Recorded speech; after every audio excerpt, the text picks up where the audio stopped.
Well, hello YouTube, it's me, Fortmaster, and welcome back to another Choopo reaction. So this one isn't talking about the bizarre lore of, some mobile game. This one is the tragic tale of Squidward Tentacles, which, oh god, thinking about it, it's one of those things, and I've seen it on Twitter and so many other places before that, when you're young, you're Spongebob, but as you get older, you become Squidward. And not for any particular reason, but just so much that, you understand Squidward more and his annoyance and hatred of SpongeBob. Now, that being said, I do know that for a fair number of years there, SpongeBob, the show was very rough for Squidward. I believe, I can't remember the exact numbers, but I've watched enough reviews to know that there was a good section of like 3 or 4 seasons in a row where they had a lot of episodes that have been colloquially known as Squidward torture porn. So, I hope that paints a vivid enough idea of, what I'm talking about. But honestly, while there are a number of times where, Squidward gets punished, the ones that aren't hurt are the ones where he gets punished, for good reason. Either, he was very pompous, or he was exceptionally mean, or, any, other, negative personality trait. But then there are the ones where, Squidward rightfully just want to, have a day off, or just to relax, and then SpongeBob and Patrick just come literally barging into his house just to hang out with him, even though he's explicitly asked them to, not on many occasions. In recent seasons, from what I've heard, because I don't actively watch SpongeBob anymore, it's gotten back to Squidward gets punished, for actually doing something, not just for being Squidward.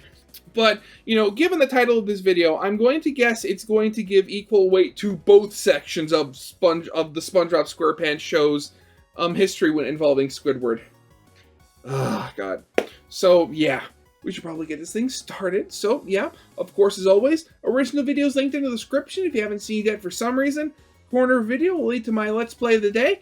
And if you like this video or any other video that I make, I'd very much appreciate it if you gave the video a like and subscribe to my channel, because my main goal for this year is to hopefully hit 5,000 subscribers, and at the current rate I'm going, I am so close, and honestly, it is all thanks to every single one of you, that actually thinks my channel is worth subscribing to and likes watching what I make. Yeah, with all that out of the way, let's get this thing started then, shall we? Hi everybody, I'm here in my underwater bunker at the bottom of the ocean. A bunker is nice and all, but this one is underwater. Probably fireproof too, considering where underwater bunkers tend to be. It reminds me of today's topic. SpongeBob has been lingering on my mind. Actually, depending. You are pressurized, and depending on how deep you are, you might have a higher amount of oxygen in the air than strictly that's regular. So that might mean that, a fire breaking out might be even worse. And for quite some time, and for good reason. It's iconic among iconic. When it comes down to it, SpongeBob is a cornerstone of animation and entertainment through multiple eras, and it's lived a long, lovely life with no real signs of slowing down. The show itself may have seen plenty of changes over the decades, but it still maintains even a little bit of that essence from the original seasons. Someday we're all gonna die, and SpongeBob's still gonna be doing what he's been doing since day one. You can Honestly, at this point, actually, wait, so I know the original pilot came out in 1999. When did the first season come out? Was it 2000 or 2001? Let me double check. No, okay, so episode 1 came out in, 1999. So wait, when did the pilot come out? 1997. Oh, okay. Yeah, so at this point, I'm very much wondering which lasts longer, the Simpsons or, SpongeBob, because honestly, at this point, granted, I know Simpsons has, had a pretty good head start, but at this point, I'm kind of concerned that, that they'll both have exceedingly long lives. You can thank a big part of SpongeBob's success to the characters found within it. Lovable SpongeBob, the silly, stupid best pal Patrick, the fun little plot-initiating Sandy the squirrel, the greedy and usually well-meaning Mr. Krabs, then you got Plankton, Gary, Bubble Bass, Mermaid. Mr. Krabs well-meaning? Well, sometimes, a very small amount of time, he could be considered well-meaning, but a lot of the time, his only meaning is for his wallet.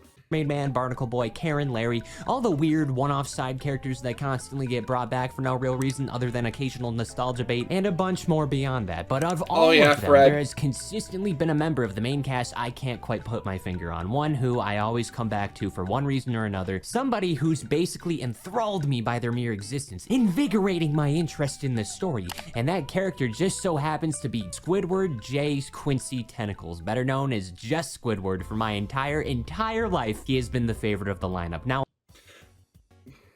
God, okay, you know what is funny?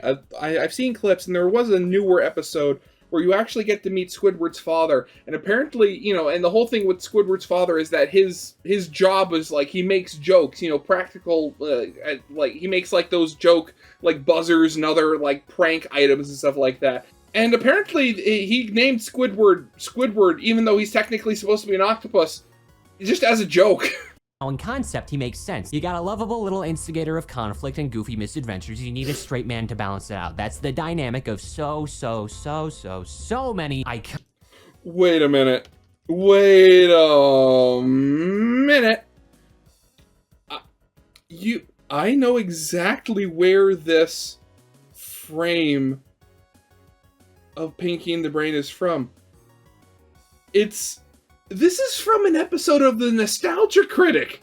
Like, there was an episode, I forget what it was, but the ending gag of the review was that they literally had the voice actors for Pinky and the Brain come in to voice like a short little skit where Brain berates Pinky for being so stupid.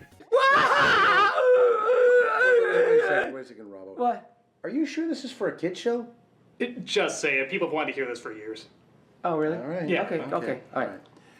You are pestilence. That's right. Iconic characters in all kinds of franchises. Even Nickelodeon alone has a ton of examples of it. Squidward fulfills that role of being the closest thing to an antagonist in a lot of these stories. Not all of them, because Plankton's right there, but Squidward is, by extension, another face we consider a threat at times. It kind of depends on the situation. But more than anything, I see these characters and the hundreds of stories, the decades, all this substance and character, I find myself enthralled by the idea of Squidward. I can't help but remain so interested in him. My favorite type of characters have always been the weird, lanky fellas, Waluigi, Leorio, Bert. It's something I relate to. He is so simple in premise in most situations, but there's just enough to where I can't place my exact thoughts on Squidward, where I stand with him, what he does, all regarding the Squid Octopus Man. He not only represents the worst of SpongeBob, but also the best about him. When it comes to the show, Squidward is more important than SpongeBob to me.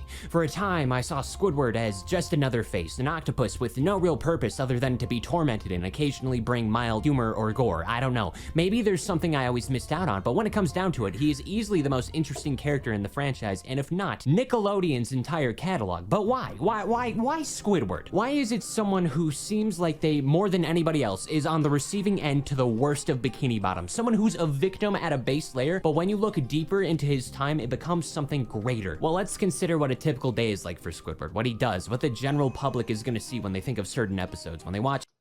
Well, I'm okay, so just thinking about it, like, thinking off the top of my head myself. So, I mean, we already know, Squidward is stuck at a dead-end job at a fast food joint, making, knowing Mr. Krabs probably literally just above minimum wage, given the fact, he's been working there for so long. He's also, basically a failed artist in basically every medium imaginable, painting, sculpting, music. You name a type of art, there's a good chance that Squidward tries or, actively takes part, but he's never seen any form of success. Partially, I would imagine, just because, his art is seemingly, semi-mediocre, but also the fact that all of his art is seemingly always about him. Like, the big thing about Squidward is his ego. And while, as I said before, there were a couple of seasons where there was a fair number of episodes that were, classified as Squidward torture porn, where he's getting, he's basically getting bullied for no reason by, the universe, essentially. There are, early in the show and once again now in more modern episodes, they're going back to the whole thing where Squidward is getting punished for doing something, either being like a stick in the mud, or just being mean, or, the whole thing. Squidward did something bad, when not like evil, but he did something mean or bad, and the universe just punishes him for it. As in, they send SpongeBob to, bother him. Watch the show with their little fish brains. The main trio of SpongeBob, Patrick, and Squidward live on 122 Conch Street in the city of Bikini Bottom, found under King Neptune's rule within the Pacific Ocean. This does not count as a dox, but yes, we know SpongeBob's address. With very little overlap, SpongeBob's life can be broken down into two major portions: time at work and time at home. It's relatable, expected, most people watching have a school or work life, and then a home life that feels extremely wrong when they overlap. When you see a teacher at a grocery store, your fight or flight kicks in, like that's normal. Now, Squidward is an outlier in this case. He's technically the only character who crosses over between both environments on a consistent basis, even though it's kind of implied that on the Bikini Bottom map, they all live in walking distance of the Krusty Krab. By the way, where are the parking lots in this franchise? You guys ever notice that? How is there no parking lots here? Why does everyone just park on the grass or the sand whenever convenient? Yeah, I'm telling you guys, Chum Bucket would have no issues if Plankton put down a parking lot. The majority of the cast finds them. Well, you say that, and yet, apart from a few locations, you don't see very many cars actually driving those roads. Like, when you see people outside the Krusty Krab, they're walking. So it might be the whole thing that, Bikini Bottom is just a very modern and very walkable city that you don't need a car to get around. I mean, as we've seen, they have a lot of buses. They might also just have very good transit. And again, going back to the whole thing that, Mr. Krabs doesn't pay them really anything, I doubt either, SpongeBob or I doubt either SpongeBob or Squidward could actually afford a car. I mean, we've seen in a couple of instances that it seems that Squidward's main form of transportation, when getting to work, if he's not walking, is a bike.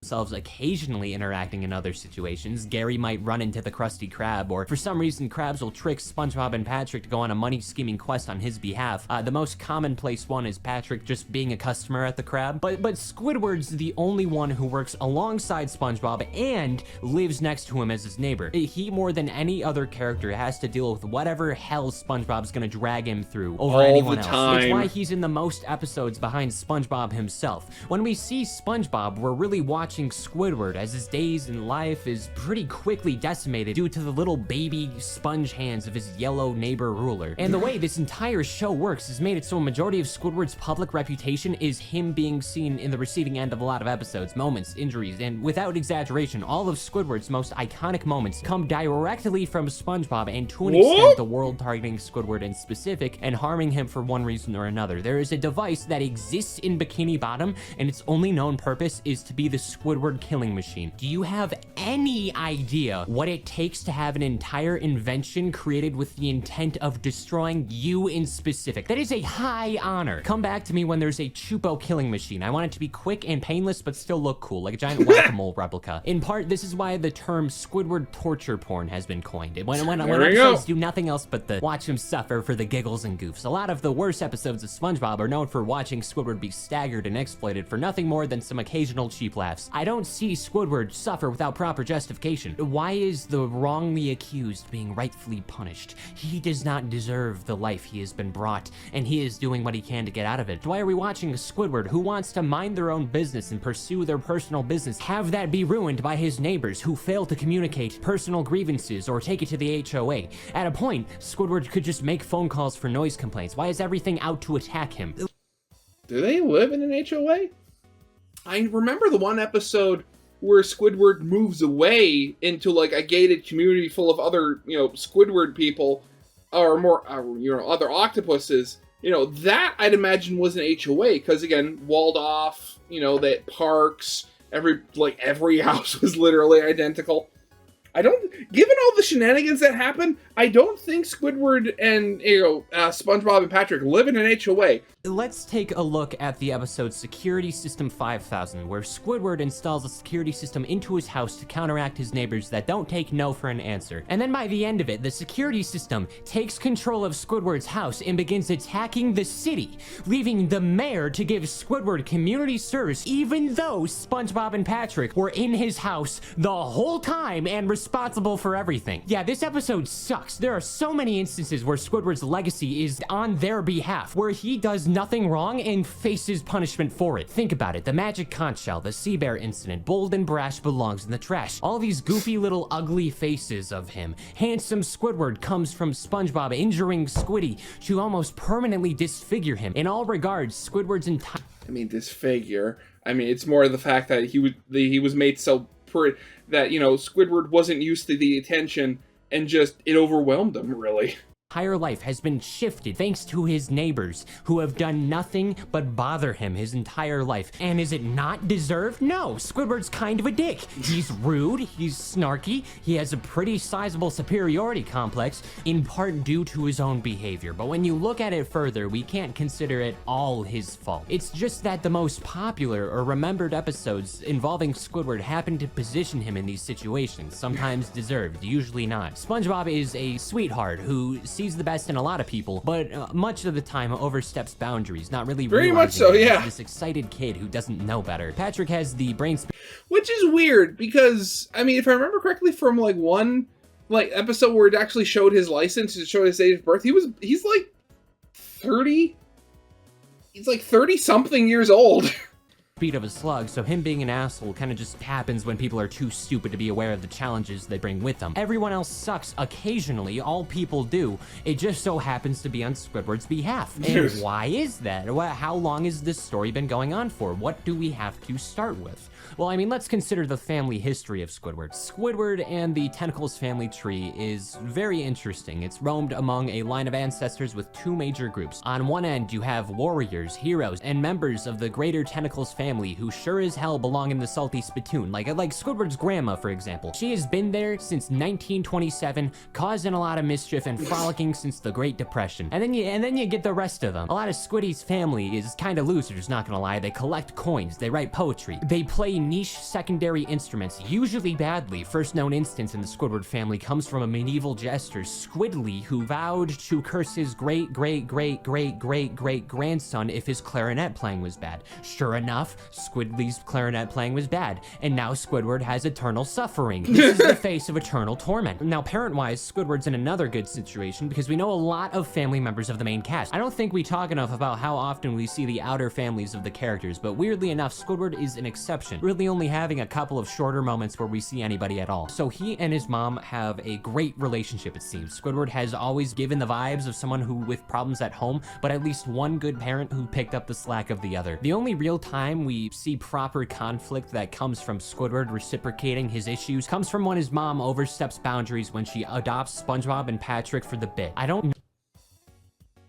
How do you even do that? I mean, SpongeBob and Patrick aren't even orphans. They have living parents. Know how their parents are gonna react like that. Like SpongeBob has extremely nice and normal parents at home. Yeah, exactly. Never felt right to me. Why they're just okay with this. I think from the start of it, Squidward's eventual position in life came from Jeff. Squidward's yeah, there we go. You've seen very little of Jeff. So far, he's done nothing else besides backhand compliment Squidward's interest in the fine arts and his unwillingness to do pranks or anything. Almost like he failed to deliver on the expectations of his father. Jeff and Squidward just don't click, you know? Squidward's more sensitive to his blunt and sometimes too insulting father. It's been like that since Squidward was a disgusting malformed pug baby. If I saw in person, I would think as a demon. I would try to exorcise Squidward. And that's just something that's reoccurring. The sense of failure in so many of these cases, sometimes from others, usually from himself. He's dedicated to trying and crumbling in so many situations. I always remember that he adopted a snail named Snelly to win a snail race, only to lose to Patrick's rock. It was enough of an embarrassment. I forgot about that the snail episode. to Miss Puff, probably, because where has that snail been since? How have we not seen the snail since? But I feel like we would have known if it was gone. Why is this character never brought up? He's in such an interesting position that reflects himself in a way I don't think we fully grasp, even with those suckles that make me wonder how Squidward can use a woodwind instrument without digits. He is known for his passions in painting, interpretive dancing, more classical music, especially through the clarinet. Personally, I think his painting looks fine. Why is this considered bad? I think all of these, to an extent, have value. They should be appreciated, but instead they're... I mean, I could say, I could see, you know, again, as I said before, I think the main issue with Squidward's art is that it's always all about him. He doesn't do anything else. All of his work is in some form, you know, a self-portrait, which while, you expect an artist to make, self-portraits, like either of themselves, like at some point, when it's the only thing they do, it can kind of get tiring. They're ridiculed, even since a young age. He has never been encouraged. SpongeBob Grandma's in the right, though. I'm glad these two are friends. This is like Squidward's only true friend who completely shares his interests. I kind of take Squidward's insistence on continuing to pursue the arts, even poorly, as a way to prove something against his dad, who never really encouraged that. He has very much been nurtured into the way he is, and you can kind of see that further in the prequel shows that may or may not be canon. So before you say anything... Oh god, the prequel shows. Trying to figure out, oh god, I don't even want to think about them. About SpongeBob having multiple timelines, because like you know it does. It has to. When isn't there? When isn't there multiple timelines? I'm sick of it. Choopo, you are not alone. You are not alone.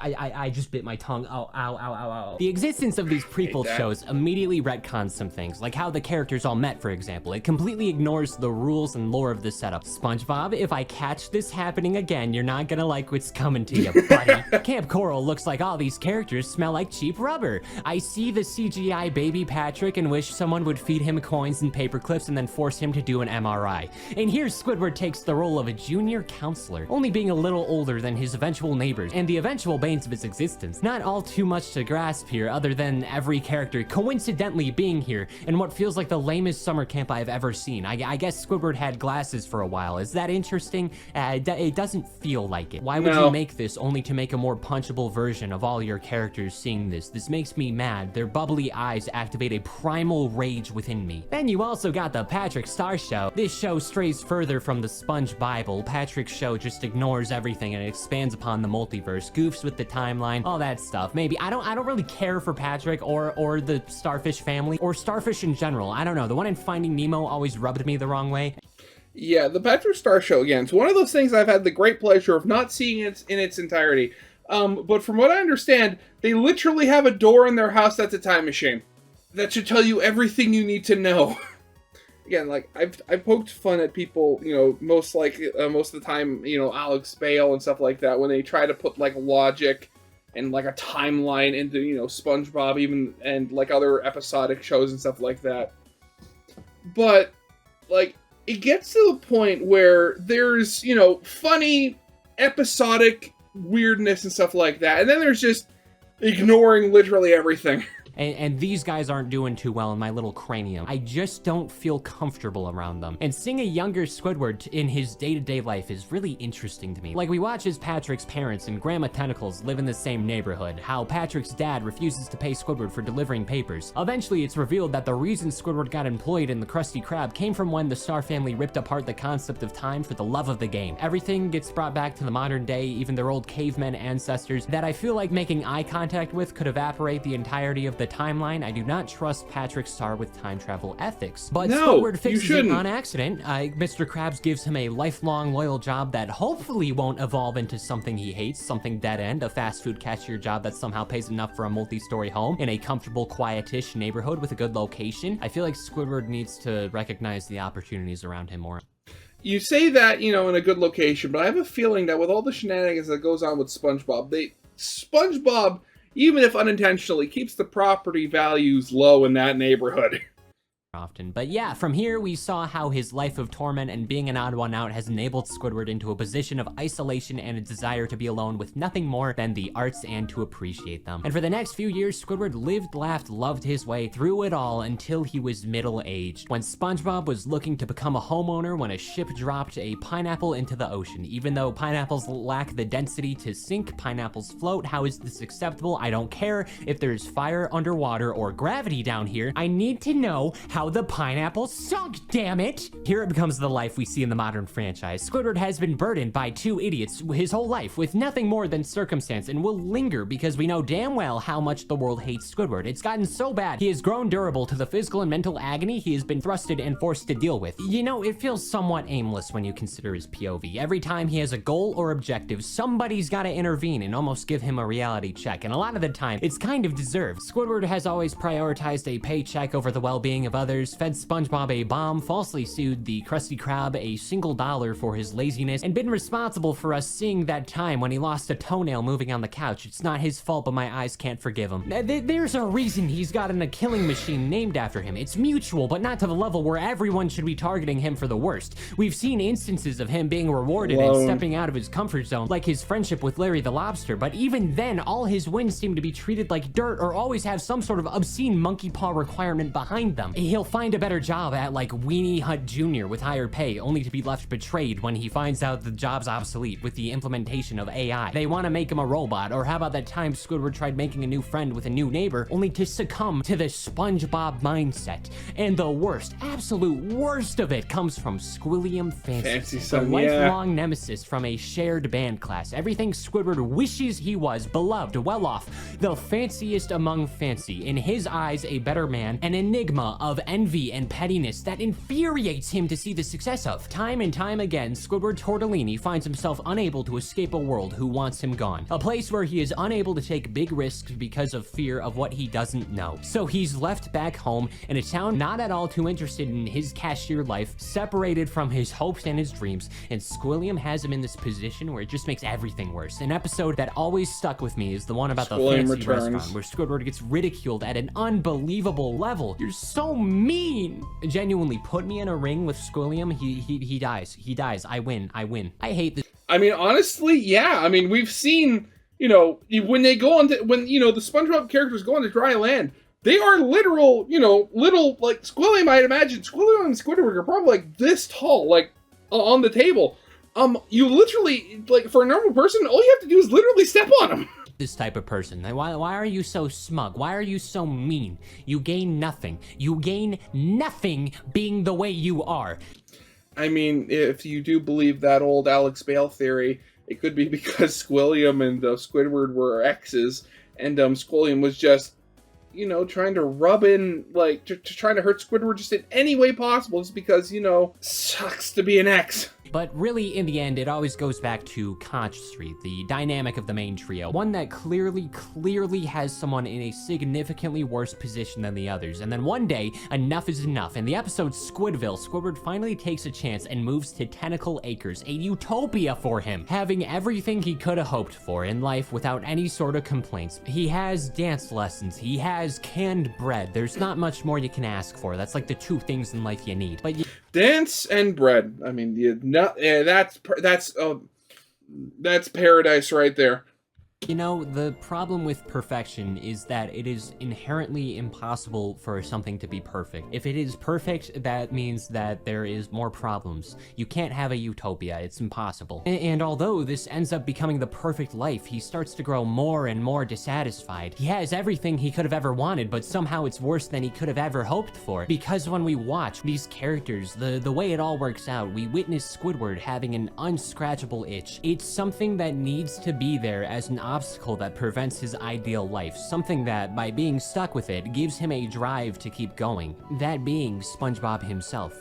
In a few cases, we've seen that all across these moments of anger, of outbursts, of justified tangents, Squidward very much appreciates the burden of his yellow cheesy friend, and not even taking it to a level where he respects SpongeBob for his values or what he brings positively. I'm talking about how he enjoys SpongeBob being there with his grating laugh and puddles of whimsy. I don't think Squidward would care enough to feel empathy for most people, so it speaks a lot that SpongeBob in specific has been verbally recognized, defended, and appreciated by Squidward on so many occasions. As much as he hates to admit it, as much as he considers SpongeBob the worst aspect of his life, it's kind of hard to say that he isn't also the highlight of it, through instigating so much flavor to what would have been a bland plate. When the SpongeBob movie ends, when we reach the end of the timeline, because SpongeBob lore is an incoherent mess, don't ask questions you aren't prepared to hear the answers to, we see Squidward willingly surrender his manager role in the new Krusty Krab because he sees SpongeBob as more worthy. And I think that speaks mountains about how important Spongebob is in his life for all that, especially when considering this promotion was the most career success or movement Squidward saw after years. But there is an exception. One moment above all the rest that completely counters Squidward's consistent L's being taken as his second 9 to 5. Band Geeks.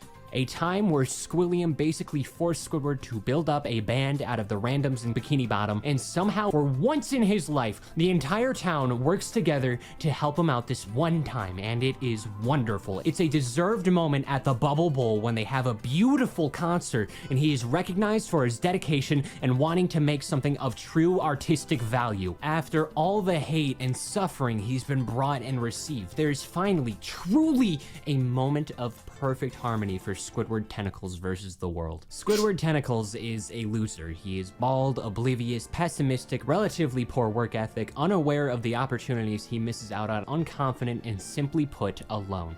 Voluntarily or involuntarily. But you know what? He's the best character. He's the one I want to see more than the rest get some wins, to succeed, to thrive. I'm fascinated by the journey he has gone through and the evolution of both his character and his integrity. I think Squidward remains as prevalent as he does for some assumptions I took about his place in the show, the world. Squidward sees himself in a far different light than the one he is worth of. He has the ability to mitigate self-depreciation, to continue through the life he has and the goals he hopes to reach. I look at Squidward and realize he's kind of like all of us. We're all Squidwards that gotta find our own Spongebob. Otherwise, what's the point of ever wanting to go to Tentacle Acres or to have your own concert? So, I mean, that's just me. Keep your head up, fellas. Someday you'll get band geeks of your very own. But hey, let me know what you think. I want to make more of an effort chatting in the comments below if you want a further discussion on this one. I'll try to respond a bit more. Plus, it's getting kind of boring down here talking about SpongeBob has at least passed the time a little bit. I kind of love how silly the underwater show is, and unfortunately, we live in the real world, so that's not gonna be having any of that underwater antics from SpongeBob land down here. This is real life, that's for sure. Ridiculous, silly cartoon. Oh, God. Oh, hey, look at that. It's raining. Oh, is it? Why was the rain white? Oh, God. Again, it's one of those things where, again, as I said, when you're younger, you relate more to SpongeBob, but as you get older, you more relate to Squidward. And just... Again, as I've said, there have been a lot of episodes where, Squidward was punished, rightfully so, for, being a jerk or pompous or, stuff like that. But there have been, as I said, again, so many Squidward torture porn episodes where he's tortured and punished just for being Squidward. Nothing more. And honestly, I'd love, even if it wasn't made a regular thing, maybe just like once every couple of seasons or something, but just give Squidward another win. Just to give him something at the very least.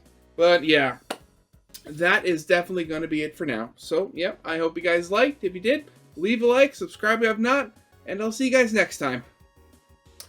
Goodbye.